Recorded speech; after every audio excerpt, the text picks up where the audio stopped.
Well, good morning. I'm not that great. Staff I work with is pretty smart. But spectrum is an interesting concept to people who aren't involved in the allocations and the cost and the resources. Over time, as I've dealt with these issues, I decided, well, I might as well start doing something about it. So I did some things. I got my amateur radio license. You guys think you're under pressure for spectrum? Hams look around at their spectrum and their public service, and they're always under pressure. Because as technology changes, people look at that as a resource that can be reprogrammed for other purposes. Generally, as new technologies come on, the limiting factor is there is finite bandwidth. And there are certain bands which are more appropriate for activities than others, so that makes them even more valuable. And so as technology continues to drive innovation, it also competes for very scarce resources. And so part of this is making sure people understand that the allocations of bandwidth, particularly to public television, public radio, and others, are investments we make in a resource that we, the people, own. We may lease it, we may provide it to others, but ultimately, it starts out belonging to the people. And so when you think about it, it makes a pretty strong argument to say that people's television stations should have that spectrum, not just for the day-to-day programming, but also for the other things that public television can do in emergencies. And that's really where I, first encountered public television. I was a county emergency manager. I was in Gainesville, Florida. We had the University of Florida School of Journalism, WRUF TV, and I used to get students coming over all the time from the assignment editor. They'd give me everything from, so what's the plan if one of the nukes that rolls down through the highways falls off the truck? And I'm going, excuse me? I'm just a county emergency manager. Well, they would get these assignments. It didn't matter. If there was something happening in the world, they would come and ask me these questions. And so it actually helped train me.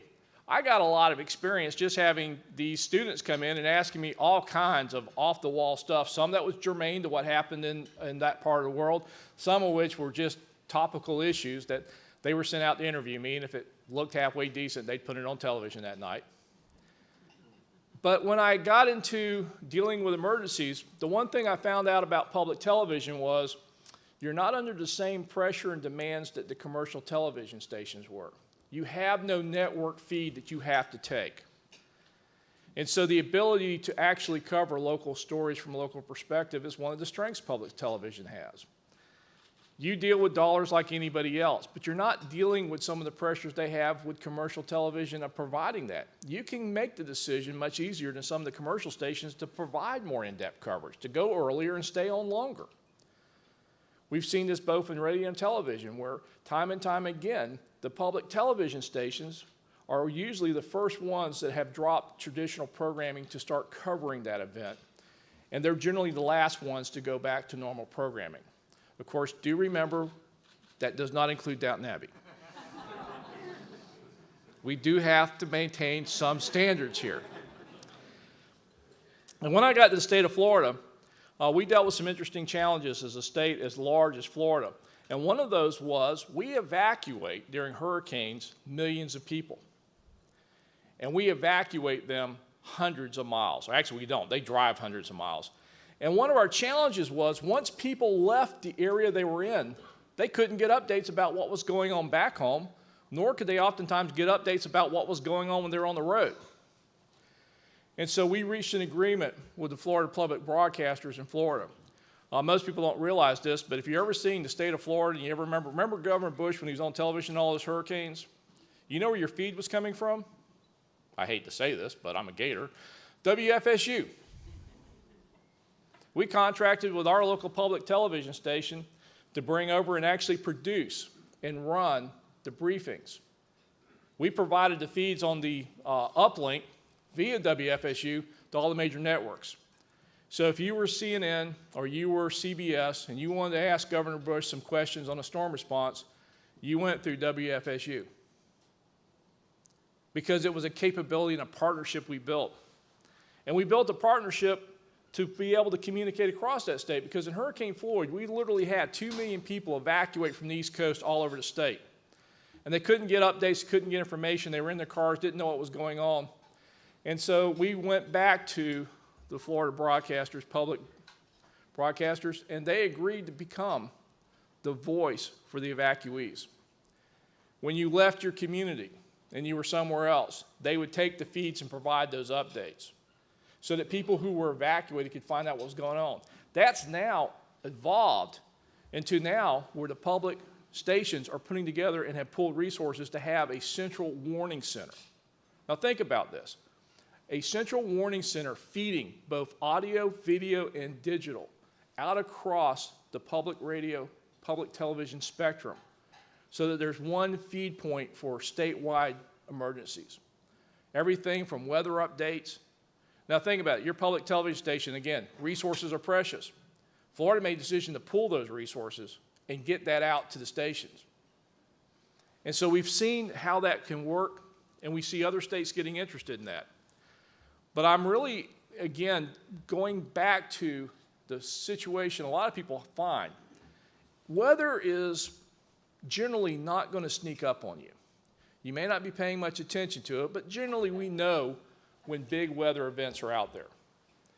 And that gives us time to start updating and educating.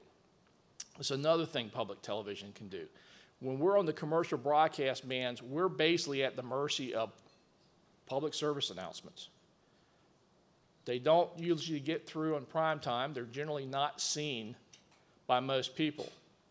You have the advantage when we know something's coming up to start putting out more information. And that's one of the things we want to make sure we're a good partner in, that we have worked across the federal agencies to make sure we have the public information to start educating people when we know something's an increasing threat. But during the emergency, this is historically, wasn't ever around when I was in business. If you needed information, you tuned to TV, you tuned to radio. When I was growing up, and I lived in a little town of Alachua, you know what our two TV stations were? WRUF and TV4 out of Jacksonville. And most of the time you couldn't get TV4. So if you lived in north central Florida up until the 70s, late 70s, your only means of televised information was a public television station. As I got older, technology continued to increase. We saw more commercial stations. But that public television station was still the community anchor. As we grew, we began getting into new technologies. Radios began shifting programming from AM to FM. In Gainesville, we knew we had reached the big times when our AM rock station went to FM. Guys remember that? So we started getting into cable. And cable started making inroads with TBS and other stations that you could never get. And in places like where I lived at, you only had a couple of stations. And all of a sudden, cable gave us all of these great, wonderful vistas we never had before, including things like HBO, until the power went out or cable got cut. And then you could still get the public television station. Then we started getting into cellular phones, and we got into Wi-Fi and the internet and portable devices. And we've seen a whole movement now from people who are getting their information directly from the broadcast signal to are now streaming information on demand, going out looking at digital content, and they've got the illusion that this is an emergency communication device. And they forget all it is a two-way radio. That's all this is. This is a two-way radio. As much as people think of everything about it, it is a two-way radio. And it's not bad as a receiver, as we have proven with the wireless emergency alerts. When you broadcast to it, you can get a lot of these activated, but the minute here in 2011, about 5 minutes after an earthquake occurred, this was a brick. You could not get a signal, you could not get dial tone, you could not do anything. At best, you may be able to text. But your ability to stream information, get updates, communicate, if this was your only way of getting information, you might as well put it back in your pocket because that's about how much you got. And so one of the things we constantly have to educate and remind people, you need to have a battery-powered radio, backup, hand crank, some way to get through to get that information. We kind of got stuck when we went to digital television because most portable TVs weren't keeping up, and people have kind of migrated straight to their devices, their tablets, and their phones. So we still have the issue that if you're on the air currently, it's going to be hard to get information to them except through those wireless emergency alerts, which were never really designed to tell you everything you need to know. It was basically to go, there's a problem. And this worked pretty good during Hurricane Sandy. Although it wasn't a hurricane at landfall, I think it would have been a lot easier to broadcast as a hurricane warning. They were getting a lot of alerts for flash flood, high flood, coastal flood, and high wind warnings because we started seeing the Twitter messages that my phone's going off. This must be really bad. So for the New Yorkers, it at least got the message across that Sandy was not another coastal storm. But unfortunately, in Sandy, we lost a lot of people for a storm that was well forecast. But many people didn't understand the risk. And so as we go back and work with our partners, we look at what happened. We look at how people get information. We look at who's trusted and how to get correct information out. And that actually is a challenge on its own. But if they don't receive it and they don't understand it, we don't change the outcome. This has always been one of the myths about warning. People focus so much on the technology to get the warning issued. There's a lot of people think, well, you got wireless emergency alerts, you're done. You can warn people. A warning only works if you change behavior. Just telling you something's bad's happening is an alert. That's like telling you that there's a fire in this building. Well, that's nice. Isn't it? That's an alert. Telling you to evacuate the building is a warning. But if you don't know where the exits are, you don't know how to get out of the building, you get trapped in the room because you don't know where to get out, we haven't changed the outcome. But you got the warning. You have to understand what that warning means. You have to know where the exits are. You have to know that you don't have time to sit around, go check out your room, get your computer. You have to exit the building. And unless you physically get up and go out that exit and get out of the building, the warning did not change the outcome. So we look at warning not from the standpoint of getting the notification out there. It's they have to understand what it means. And they have to then, based upon all the variables that we cannot predict, that they take the appropriate action to save their lives and reduce the impacts of that event. And this is, you would think, how hard can that be? We saw a situation as tornado warnings have increased in duration, bad information going out, telling people to evacuate when a tornado warning is issued. Well, when you got a 20-minute warning on an F5 tornado, that may seem like a rational thing to do. And if one or two people do it, they'll be successful. They'll put out on their media, their social tweets, their Facebook, hey, you should evacuate next time because these storms are not survivable. Until most people try to evacuate. They're in their cars, and that's where the greatest risk of death occurs in tornadoes. In fact, statistically, when you look at the last couple of years, the Moores, the Joplins, we've seen the survivability in cars is the least survivable place to be. So we have a challenge. The first piece is the pretty much straightforward piece. It's doable. Getting the notification to people and narrowing it down to the ones that are actually affected. This is still part of where wireless alerts, the emergency alert system, no weather radio, we need to refine this. You can no longer warn on counties anymore. They're too big. People want to know what it means to them, where they're at right now. Not about the whole county, the region, or neighborhoods that they don't even go to.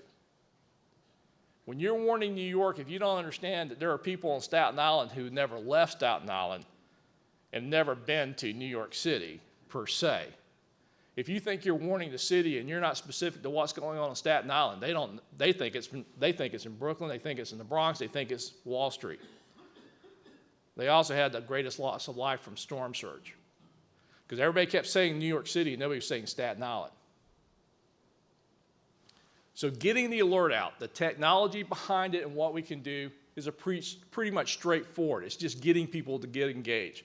But this is where I think you hold a key that your counterparts can't. Your only real competition in this is going to be the Weather Channel. And that is, you have the ability to go to the long form and spend more time explaining what it means and helping people understand what that risk is and what they need to do to protect themselves and their family. And the more that we build this ahead of time, the more successful we're going to be, because when people get one of those wireless emergency alerts, all it's really telling them is, I need to get more information. And this is what we know the public's going to do. The days of Walter Cronkite telling people the news and they believed everything he said and never questioned it and acted on what he would say are over. First thing people do when they get one of these things is they start voting by going to different sites to verify. They're looking for more than one source of information. They're looking for trusted information.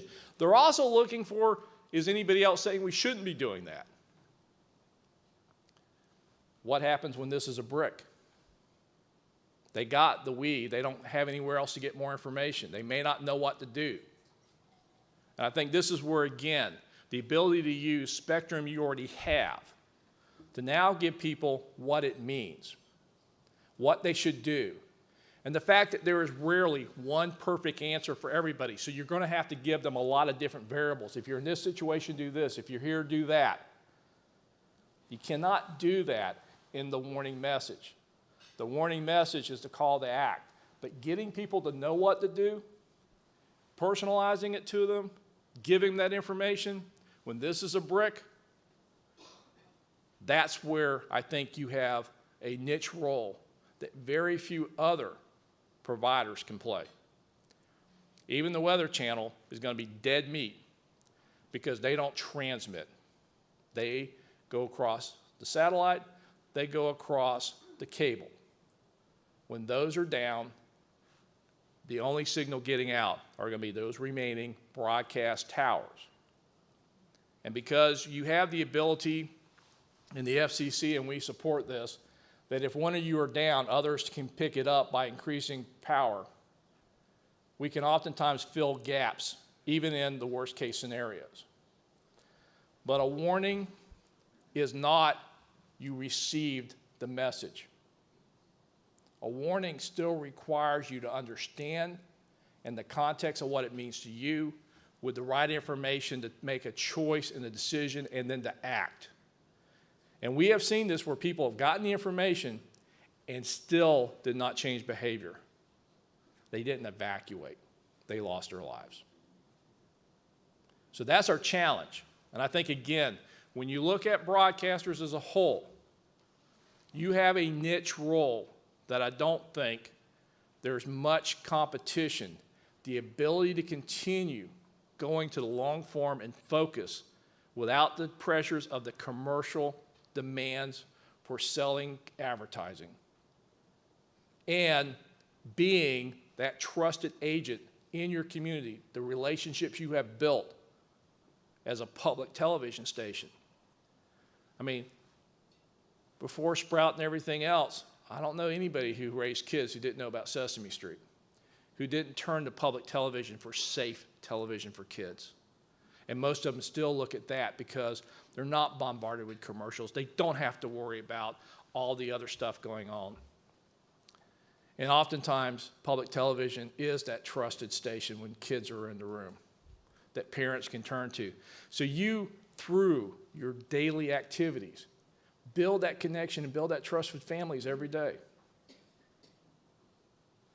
We want to work with you to build that trust and provide the information when there's an emergency.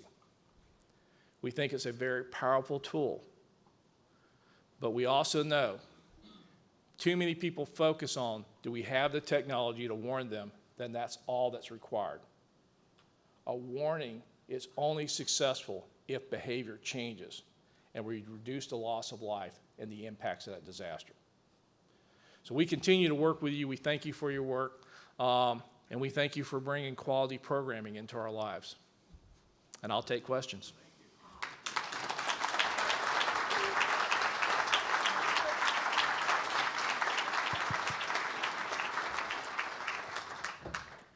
I told you he was good.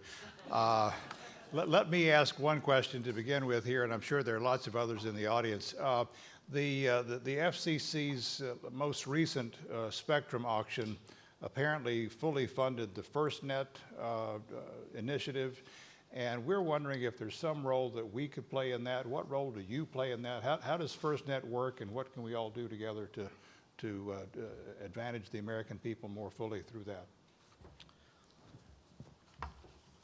Well, FEMA's involvement in FirstNet is really through our role as disaster emergency communication support after a disaster, of helping get systems back up. The actual FirstNet's run out of another office within DHS. But the premise was we would provide bandwidth to the response community and basically create their own private VPN broadcast system. It would allow them to go beyond just voice into the full spectrum of data and everything else. But it is also something that is going to be a challenge to roll out. There's a lot of steps to take place in that. And it still comes back to how do they get additional content. And so again, I would look at this from the standpoint of each of your states are working on this. Some of your communities have moved further than others. But it's always going to be, I think, from the standpoint of the response community, they wanted a closed ecosystem. They wanted something that would be essentially a IP addressable radio network that they could hang on a lot of new technologies, things they knew about, things that were coming. It would get past the interoperability because it essentially is an IP addressable address. So as long as you are in the system, you can have all kinds of devices. You can be operating across a lot of different organizations, and you could build your talk groups and everything very quickly on the back end. It really, from the standpoint of the response community, came out like the tricorder and the communicator Star Trek. We have one device. It can do everything. That also means it has a single point of failure. If the network's down, congested, or damaged, what's the backup? So I think that's where I would look at is, what's the backup for congestion? What's the backup if parts of this goes down? And is there a role to play there? But again, they're looking at this as a closed ecosystem that's an IP addressable network that allows them to operate many of the things that you can do on your devices outside of the internet, but using IP addressable technology to build that system. Okay. Other questions for the administrator? Yes, ma'am. Hi, Betsy. Hi, Pat. Thank you. One of the things that you've said that's very interesting is that we have the ability to deliver the real alert, not the alert, but the information to tell people exactly what to do, and that we can go long form, but that there are people who have not been getting this message and they're losing their lives. The problem I see is who's getting the message to all of the people who are not our regular viewers that we have this capacity, because it seems to me somebody somewhere has to let all the folks that are going to turn to the Weather Channel, which is what they think, weather, okay, that's where I'm going, that somebody else has more and better local in-depth information. Who's going to get them to us? Well, I try to be agnostic because I work across all of the commercial, the satellites, you guys. And to be honest with you, I can tell part of that story, but you need to market it. When I'm driving around in Florida, one of the things I'll hear a lot of times, because I'll hear the, usually, here's what we did in Florida. It won't help you guys on the TV side, but definitely if you got the public radio station helps. We put on all our evacuation routes the local PBS radio station, FM. So when people were traveling, they knew who to tune to get information. And they would advertise that during a hurricane, tune to us. During a storm, tune to us. and they were plugged into their county local emergency management. And this was particularly true if you've ever seen how broadcast markets work. You guys are oftentimes in areas outside of the traditional big market hubs. And when I'm a county emergency manager, if I want to get my message out, I got to go PBS. Because the station in Jacksonville, the station in Orlando only cares about Orlando and Jacksonville. They didn't care about Gainesville. Until we got TV 20, we didn't have any local news. And even then, if you want to get your news out, you make sure you're talking to your public radio station, your public television station, because the commercial stations would cut in late, and they were oftentimes, if they were affiliated with major networks, doing network traffic. That was their priority. So they wanted to have their talent at the national level giving you news. Well, unless the news was where you were standing, you weren't getting yours. So in Florida, we have a lot of counties that they're outside of those rings. And so without public television, they're not getting their message out. They're talking to the EOCs north, south, and over. They're not talking to the ones in the area. So the messaging's got to be, and the marketing's got to be, if you want to know what's going on in your community, we're your community television station. And then we can support that. But the minute I start saying go to public television and not go to the Weather Channel, I'm just picking fights that aren't going to help the cause. But when you talk about go to your community television station, in many communities, that's going to be you. And that would be the marketing. And one of the things I can commit to is you need material, you need PSAs. One of our PSAs was affiliated with a movie that won an Oscar last night, Big Hero 6. That's right. And we can get you that. Because you can do something that we can't even do with the commercial guys. You can get it in prime time. And I kind of notice when you're not doing Pledge Week, you got gaps between your shows you're filling. And our PSAs are almost ideal for that 30-second to 1 minute filler you're trying to come in with. So, and if there's things out there we can develop for you. We work with all of our partners, whether it's the USGS on earthquakes, the National Weather Service on weather phenomenon. We'll work with our partners to develop tools for you. But I would market this as you are the community's television station, and you will be there for them when they need you in a crisis. Ed Driggs from Charlotte. Hello. You talked about the partnership in Florida and some of the great solutions that were found there.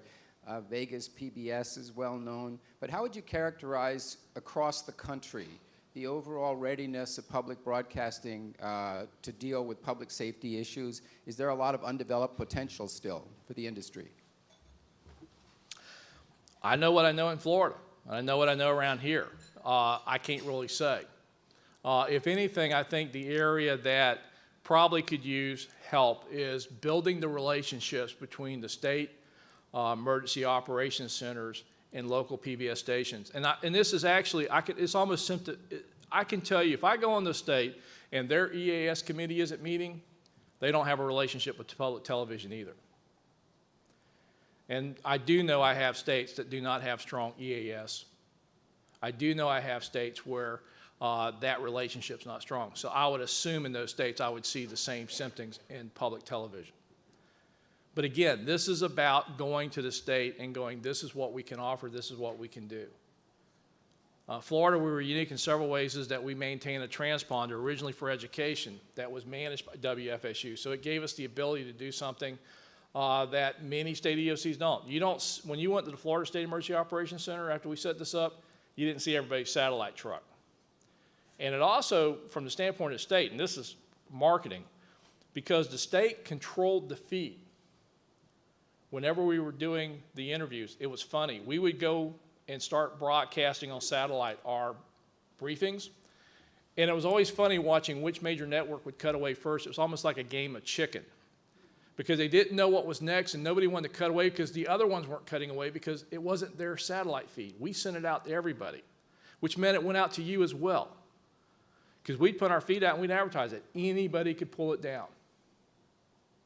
And it was always amazing to me who cut away first. And you know what? public television was the last one to cut away because Governor Bush would go to Spanish. Most people didn't realize this because the major networks would cut off. As soon as he started speaking Spanish, they'd go back. You guys were covering Florida, and when he went to Spanish, you just kept playing it because you had a lot of people that are Spanish speakers watching television. And in a crisis, people go best to their native tongue. This also goes for sign language. One of the things we did in Florida, which we see every governor doing, which is a good thing, closed captioning doesn't work for people that grew up learning American Sign Language because English is not their first language. American Sign Language is. And we actually had commercial stations putting their logos over the person signing. The FCC took care of that. But again, public television was not cutting away from when the governor went to Spanish. They weren't putting anything to block the signer. They covered the press conferences all the way through. The commercial networks didn't. Again, the tagline to me is, we're your community television station. We're here for you every day. We're here for you in a crisis. That's what you got to build up. And you need to sell that to the state partners because there's a lot of things you can do for them, particularly as you get into the days after disaster where the national media has fled, but there's still information out there that people need. You got the ability to do that. Commercial has the attention span of a gnat. Roy Clem from Alabama. Yes, sir, from Alabama Statewide Television Network. A long time ago, in former life, I was in law enforcement. One of the biggest problems we had was interagency communication during times of crisis, especially if the agency's coming from far away to come help during times of crisis. Thanks to my predecessor in Alabama, I have a tremendous relationship with law enforcement, Homeland Security there. And we're utilizing a statewide microwave system that we use to feed our stations to create this interoperable IP, voice over IP radio system. Do you see that, where the new technology is headed with that? Because right now they're talking about utilizing P25 radios to make that happen. Anything new on the horizon there? No, but if you're an amateur radio operator, we did something really cool in Florida. I just stumbled upon it. A lot of states have spent fortunes building their own closed 800 megahertz systems with the towers and all the other infrastructure to support it, and they're using very little of the bandwidth day to day. So the hams in Florida got with the Department of Transportation that runs that network, and they've actually hung all of their UHF repeaters. There's like now I think 30. I can go on a UHF radio and talk to people all over the state of Florida through that 800 megahertz systems. So, I mean, and that's what the ham radio guys are doing. It's, again, right now where the technology is going, public safety tends to be a generation to 2 or 3 generations behind the latest technology just because, and this is one of the problems, you have such high sunk cost in these systems that you have to capitalize through bonds and borrowing. It's very difficult for local and state responders to quickly adapt to new technology. And so they oftentimes get locked into these systems and they don't have a lot of ability to move. That was part of the idea behind FirstNet was if you build an IP addressable system, then you're able to stay closer to the latest current technology versus systems that were going, I know communities, they spent, they got bond issues and they would basically go out on a 25-year bond issue to buy an 800 megahertz system that was analog. And they can't even upgrade it because they basically thought that was going to be their system for 25 years. And again, I think this is where your broadcast spectrum can play a role. Responders, particularly in smaller communities, even with FirstNet, it's going to be a slow, painful process to get it rolled out across the country. It's going to basically hit the urban areas first, and then it will slowly build out. But I don't know if it's going to get there fast enough, and think about it. When I got into business, we thought fax machines were the height of technology. If something takes 5 to 10 years to build out, what will have changed between that to what they're building? And again, to me, the spectrum is the perishable, limited commodity.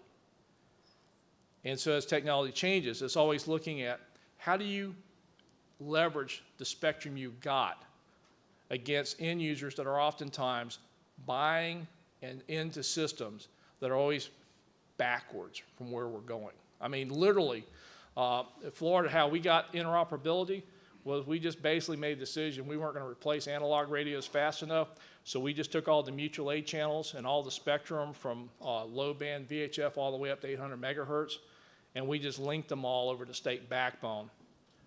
And basically, when you called in on your analog radio, you were talking, we'd patch you into the internet, and we'd just give you an IP address. You never know it. You just push the talk radio, it was suddenly on the internet. But that system was kind of a makeshift system full of lots of vulnerabilities and problems. It could fail in a lot of places. But again, how do you take a push-to-talk radio that's analog and plug into the future? And again, these are not cheap radios. And make that investment. So knowing what's out there and where we're going, just remember, on the public safety side, they're probably going to be several generations behind the technology. But what they're going to depend upon is how do they do their job, get the information. And again, that's I think the area where the more we can broadcast information. I mean, the days of, you got to understand public safety is kind of a, there's not a lot of trust for anything they don't own. This 700 megahertz FirstNet is actually kind of interesting because most public safety agencies, if they didn't own the tower, they didn't own the frequencies, they didn't own the radios, they didn't own everything in between, they didn't trust it. And the days of you actually being at your transmitter broadcasting is over. You don't do it, neither does public safety. They're linked to their radios via microwaves and landlines. And so they've actually increased the vulnerabilities. I ran those systems. I know what it's like to have a public safety answering point lose connectivity to all of its towers. And even though we could receive 911 calls, we could not dispatch anybody because we had lost our link to our towers. They weren't where we were at, and the backups failed. So public safety, FirstNet, great idea. What's the backup?